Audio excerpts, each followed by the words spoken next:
Hello and welcome to the Escape English.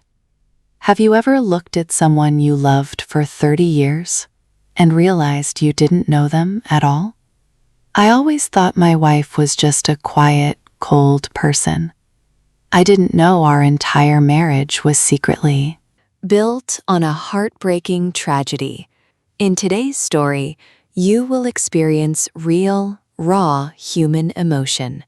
Listening to deeply emotional stories like this one is the best way to improve your English. When a story touches your heart, you naturally remember the vocabulary forever. Let me take you back in time, back to the quiet days before everything broke apart. My name is Mark. I am 58 years old. I used to be a paramedic. Right now, I am sitting in a wooden chair next to a bed. The room is dark. There is only one small yellow lamp turned on in the corner.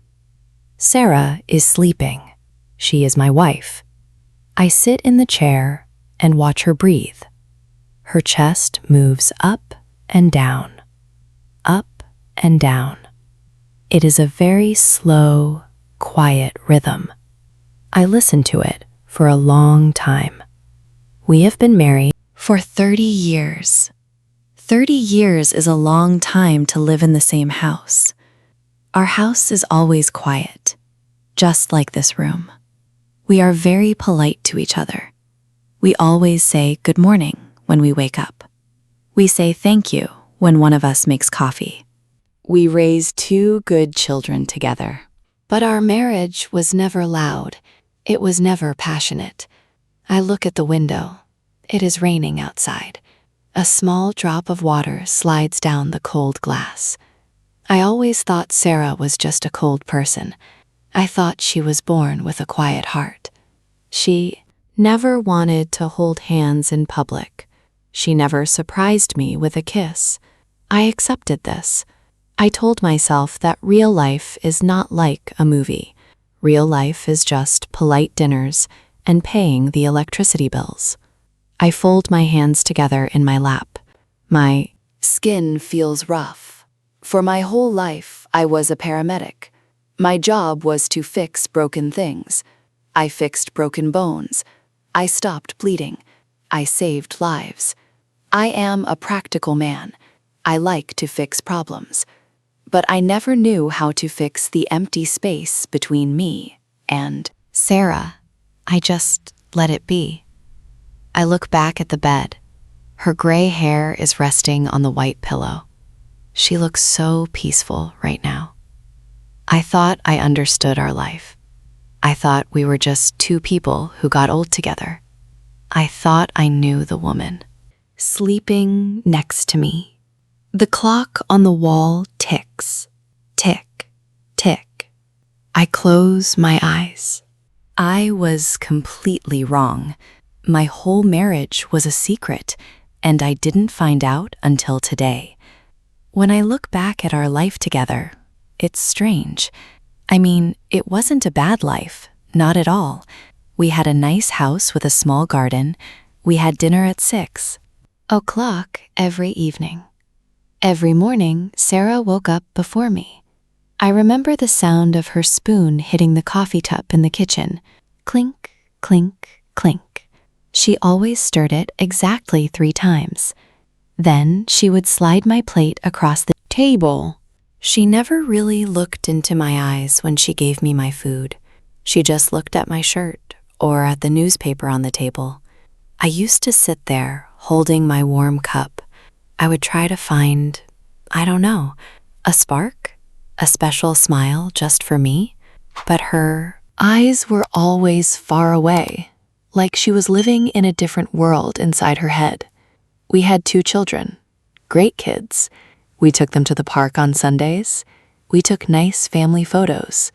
If you looked at our pictures, we looked perfectly happy. But no, there was always a wall. An invisible wall between us. For 30 years, my job was chaotic. As a paramedic, every day I saw blood. I heard loud sirens. I held strangers who were crying on the street. My days were full of panic and noise. So, when I came home, Sarah's quiet nature felt safe. Maybe that is why I never fought for more passion.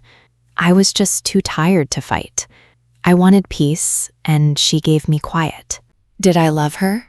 Yes, I really did.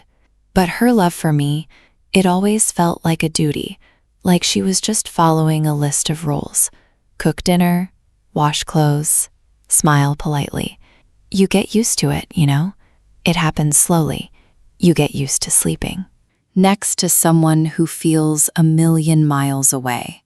You stop trying to hold their hand while watching TV. You stop trying to pull them close. You just accept the distance. That was our normal. Polite, distant, safe. Until her mind started to slip away. Until last autumn. It happened on a Tuesday. We had just returned from the hospital. The doctor gave us the terrible news. Dementia. Her brain was slowly breaking down. We were sitting in the living room. The TV was off. "Are you cold?" I asked. "No," she said softly. "Do you want some tea, Sarah?" "No." I stared at the floor. "The doctor said we have time. We can manage this." She didn't answer. I looked up. She was staring at me, not at my shirt, not at the wall. She was looking right into my eyes. Her eyes were full of tears. Suddenly, she reached out. Her fingers touched my face. I froze. In 30 years, she had never touched my face like that. Her hand was warm. She stroked my cheek gently. "You came back," she whispered. Her voice was full of deep, passionate love. Yes, I'm here. I'm right here," I said. "I missed you so much," she cried. She leaned closer. "I thought I lost you forever." "Sarah, please don't cry," I said. She smiled. It was a beautiful, broken smile, a smile I had never seen in my entire life. "I love you so much, Thomas." The room went completely silent. My heart stopped. I tried to speak. "Thomas," she repeated. She pulled my hand and held it tightly against her chest. "Please, don't drive tonight. Stay with me." "Sarah," I said. My voice felt tight. "It's me. It's Mark." She stopped. She blinked once, twice. Her hand slowly dropped away from my face. The warmth in her eyes vanished. The invisible wall came back instantly. "Oh," she said. Her voice was flat and polite again. "Mark, yes. Did you lock the front door?" "Yes." I lied. "Good night," she said. She turned her head away. I sat there in the dark. My chest physically hurt. Who was Thomas? I didn't sleep that night. I just lay in the dark, staring at the ceiling. Thomas. The name echoed in my head, over and over again. Who was Thomas? I turned my head to look at Sarah. She was sleeping quietly on her side of the bed. There was so much space between us. There was always space. Now I felt like someone else was in the room with us. A ghost. A shadow. My chest felt tight and heavy. It was hard to breathe. Was she cheating on me? Did she have a secret lover? I tried to think. Back. I tried to review the last 30 years in my mind. When did she have the time? She was always at home. She took the kids to school. She went to the grocery store. I never saw her making secret phone calls. She didn't hide her letters. It didn't make sense. But that smile, that passionate, beautiful smile she gave me when she said his name, that was real. She never smiled at me like that. Not on our wedding day, not when our children were born. I felt a dark, ugly feeling growing in my stomach. Jealousy. I am a grown man. I am 58 years old, but I felt like a foolish little boy. I was intensely, painfully jealous of a man I didn't even know. I gave her a home. I gave her safety. I Worked chaotic shifts on the ambulance to pay for our life. I was a good, loyal husband. I never looked at another woman. And yet, her heart belonged to Thomas. Who was he? Why did she tell him to stay? Please don't drive tonight. Those were her words. What did they mean? I closed my eyes, but hot tears burned behind my eyelids. I wiped my face angrily. I felt completely betrayed. My polite, safe marriage felt like a total lie. My wife wasn't a cold person. She had a fire inside her, a deep, burning fire of love, but the fire was never for me. I sat up in bed. The house was completely silent. My hands were shaking in the dark. I couldn't just lie there and guess. I couldn't live with this invisible man in my head. I needed the truth. I needed to find out who stole my wife's heart. I got out of bed. I walked into the dark hallway. I pulled the string for the ceiling door. The wooden stairs dropped down. I climbed up into the attic. It was freezing cold. The air smelled like thick dust and dry wood. I pulled the small light bulb string. A weak, yellow light filled the space. I started searching. I opened her old suitcases. Empty. I checked the cardboard boxes. Just old children's toys. I flipped through old photo albums. Nothing. My breath came out in small, white clouds. I was moving fast now, throwing things aside. I went to the darkest corner of the attic. There was a pile of her old winter coats. I pulled them away. I threw them on the dusty floor. My fingers hit something hard. Wood. I pulled it out. Into the light. It was a small, dark brown box. I wiped the thick gray dust off the top. My hands left dirty marks on the wood. I tried to open it. It was locked. A small brass lock held it shut. I didn't think. I just moved. I ran down the stairs to the kitchen. I opened my toolbox. I grabbed a heavy, flat metal screwdriver. I ran back up the stairs. My heart was hitting my chest. Thump, thump, thump. I sat on the cold floor with the box between my knees. I pushed the sharp end of the screwdriver under the lock. I pushed down. It didn't move. I pressed harder. My hands were shaking. I put all my weight into it. Crack. The cheap metal lock broke. The piece fell onto the floor and rolled into the dark. I stopped. I took a short, sharp breath. The attic was completely silent again. I looked at the broken lock. I felt like a criminal in my own house, but I couldn't. Stop now. I wiped sweat from my forehead. I grabbed the edge of the wooden lid. I pulled it open. Inside the box, there was no secret money, no hidden photos, just paper, dozens of white envelopes. They were tied together with a cheap brown string. None of them had stamps. Unsent letters. I picked the top one up. My hands felt cold. Written on the front. To my sweetheart, Thomas. I opened the envelope. The paper was soft and yellow. The blue ink was blurry in some places. Dried tears. I started to read. Thomas, I miss you today. It has been 10 years since the car crash. I still hate that rainy night. A crash? I stopped reading. I looked up at the dark attic roof. My mind felt slow. I looked back down at the paper. November 14th, Highway 9. You were so young. The police told me everything.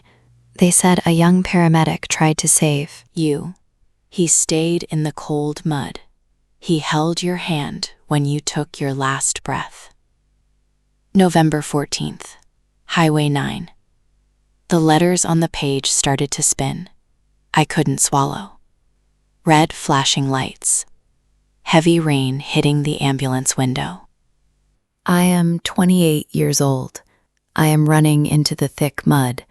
A blue car is smashed against a tree. A young man is inside.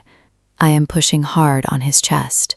"Stay with me, kid," I yell in the rain. But his eyes just look at the sky. His hand goes cold. Inside mine. I dropped the letter. It fell softly onto the dusty floor. I picked up another envelope. My hands were shaking so badly, I ripped the edge of the paper. I pulled out the letter and read the middle of the page. I met the paramedic a week after the tragedy in the hospital coffee shop. His name is Mark. I looked at his hands, Thomas. I looked at his hands and knew they were the last hands that touched you. I am going to marry him. I couldn't breathe. The air in the attic was completely gone. I looked at my own hands, the rough skin, the fingers that fixed broken things. She didn't choose me because she loved my smile. She didn't choose me because I was a good man. I realized the crushing truth. She married me because my hands were the last thing to hold the love of her life. I wasn't her husband. I was just a bridge to a dead man. I sat there in the dark. My knees hurt against the hard wood of the floor, but I didn't move. My mind was a storm. I wanted to feel angry. I really did. Any normal man would be furious. I gave her 30 years of my life. I worked late. I bought her a home. And all this time, I was just a substitute. I was just a pair of hands. I felt completely used. But as I sat there in the cold attic, the anger didn't come. Instead, I just felt a heavy, crushing sadness. I closed my eyes and thought about Sarah. I thought about the invisible wall between us. For 30 years, I thought she was just a cold, polite person. Now I understood. She wasn't cold. She was broken. Her heart died in a car crash when she was 26 years old. She had to live every single day of her life with that heavy pain. She had to sit across from me at the dinner table, smile politely, and hide a grief so big it could destroy a person. She didn't stay with me to be cruel. She stayed with me to survive. She stayed with me because she needed to feel close to the man she lost. My hands were the only connection she had left to him. I opened my eyes and looked at my hands again. I am a paramedic. My whole life, my job was to fix broken people. I stopped. The bleeding, I eased the pain. Sarah was bleeding inside for 30 years, and I never knew. The jealousy was gone now, completely gone. I didn't hate Thomas. I felt sorry for him. He lost his whole future on that rainy highway. And I didn't hate my wife. I just felt a deep, overwhelming empathy for her. I slowly folded the letter. I put it back into the envelope and placed it gently in the wooden box. I took a deep breath. The dusty air filled my lungs. I made my decision. I am a man who fixes things. I cannot fix the past, but I can give her peace in the end. It is winter now. 4 months have passed since I opened the box. The house is very quiet. Sarah does not leave the bedroom anymore. Her mind is fading faster these days. She forgets many things. She forgets how to hold a spoon. She forgets what year it is. I make warm soup in the kitchen. I carry it on a small tray into her room. I place it on the table. She is looking at the window. The snow is falling softly against the glass. "Thomas," she says. Her voice is very weak. I stop. I hold the warm bowl in my hands. Before, I always corrected her. No, Sarah, it's Mark. I used to say it every day. I used to fight for my own name. I don't fight today. I walk to the bed. I put the bowl down. I sit in the wooden chair next to her. I reach out and take her thin, cold hand in my rough hands.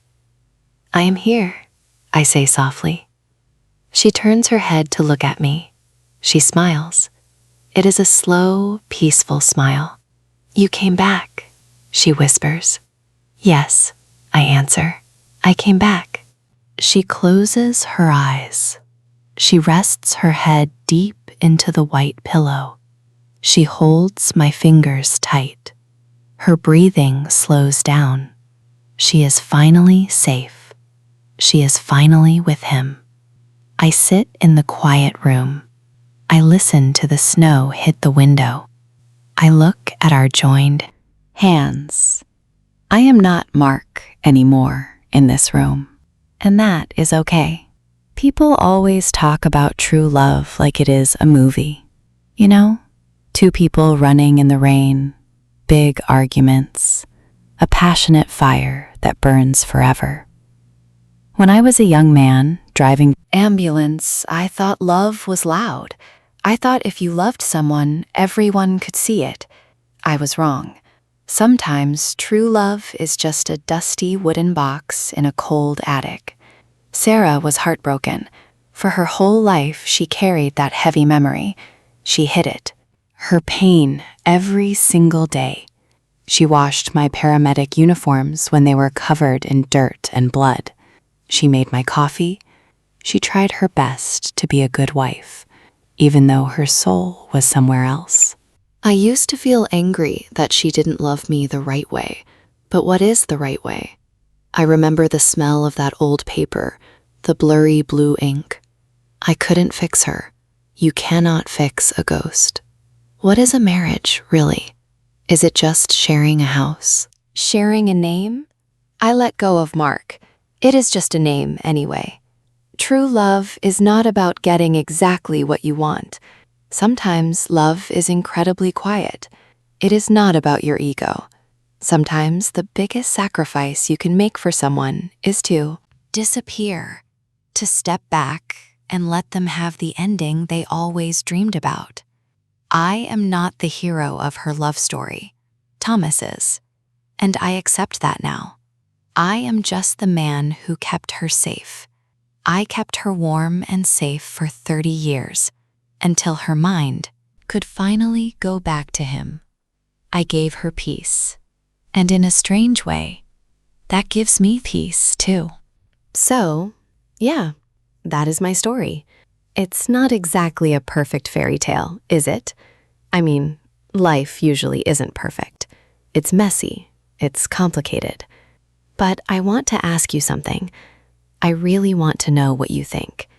Have you ever had to let go of your own pride, your own ego, just to make someone else happy? Have you ever made a silent sacrifice for someone you love? It's hard. It really is. Tell me your answer down in the comments. I mean it. I want to read them. Comment yes if you think I made the right choice by answering to the name Thomas.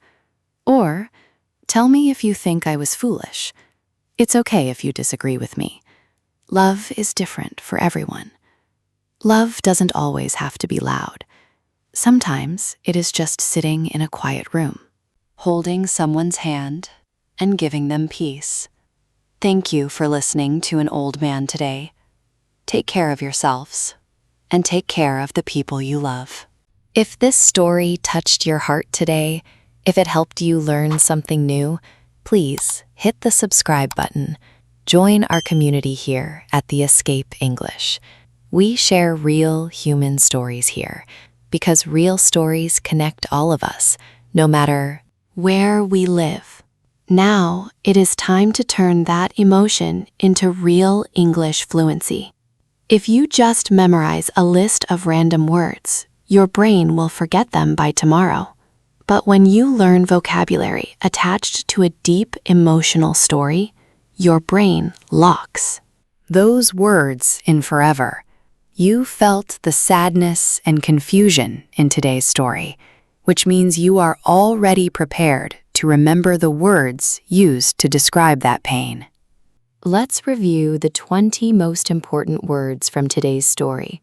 Listen carefully to the pronunciation, read the simple definition, and notice how we used it in Mark's life. Tragedy, noun, meaning a very sad or terrible event, like an accident or death. Example, our entire marriage was secretly built on a heartbreaking tragedy. Paramedic, noun, meaning a person trained to give emergency medical care before a patient reaches the hospital. Example, I used to be a paramedic. My job was to fix broken things. Polite, adjective, meaning having good manners and showing respect, but not necessarily showing warm emotions. Example, we are very polite to each other. We always say good morning. Passionate, adjective, meaning having very strong, intense feelings of love or excitement. Example, our marriage was never loud. It was never passionate. Distant, adjective, meaning not close, feeling emotionally cold or far away from someone. Example, that was our normal. Polite, distant, safe.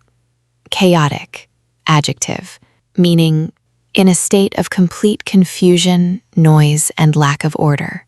Example, as a paramedic, my days were full of panic and noise. My job was chaotic. Dementia, noun, meaning a serious medical illness that affects the brain, causing memory loss and confusion. Example, the doctor gave us the terrible news. Dementia. Her brain was slowly breaking down. Echoed, verb, meaning when a sound, word, or thought repeats and bounces back into your mind.